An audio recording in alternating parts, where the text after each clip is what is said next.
a powerful video. I don't know if any of you have ever seen this. When Matt, our producer, showed it to me, it was the first time I had ever seen this video. This video is almost 40 years old. It was made in the late 1970s.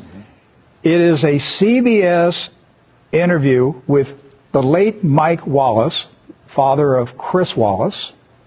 All right? And Mike Wallace is Jewish. Chris Wallace is Jewish. I'm just setting the record straight. But this was a CBS interview with the Shah of Iran, who was in power at that time. And he made some comments about the power of Israel in America. This is, again, the 1970s. Jimmy Carter was in the White House. Watch this video. It is shocking. It's an eye-opener. You think the Jewish lobby in the United States is too powerful for the interests of Israel? I think so. Sometimes they are disserving the interests of Israel because they're pushing around too many people. Why would the President of the United States pay attention to that lobby? They are strong. Strong in what sense? They are controlling many things. Controlling what? Newspapers, medias, Your Majesty. banks, finances, and I'm going to stop there. Well, now wait just a second. You really do believe that the Jewish community in the United States is that powerful? They make the media reflect their view of foreign policy? Mm-hmm. Yes. They do not report, we do not report honestly?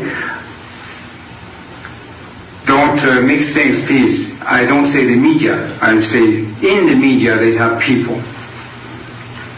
Not the entire media. Some newspapers will only reflect their views, yes. No. The New York Times, for instance, is owned by the Salzburger family, who are Jewish. Are you suggesting that the New York Times is biased in its treatment of the question of Zionism, Israel's existence, the United States' relationship with the Arab world? I will have to put all the articles of the New York Times written on this subject and draw the conclusion. You can put this to the computer and it will answer you. What you're saying is that, yes, you do believe. Well, let's wait for the answer of the computer. Washington Post? The same. The networks? Yes. I must say you are speaking with your characteristic candor. The Shah of Iran, 1976. Did you notice how nervous he was? On CBS News, he was nervous because of what he was saying. What happened to the Shah of Iran? 1979, he was removed. The revolution. What happens when you challenge the regime? They have a revolution. That's what we've been talking about. You go up against the system, you have a revolution. So Iran had a revolution. They had the revolution because of that interview on CBS News. They made a decision. He's got to go. He challenged us. He dared to out us. I'm going to tell you what's going on right now. Now, I'm directing this to YouTube because my staff just notified me while that video was playing that YouTube is suppressing our feed right now. We've been dealing with problems with YouTube recently, and they're shadow banning us right now. We typically have 1,000 people watching the live feed.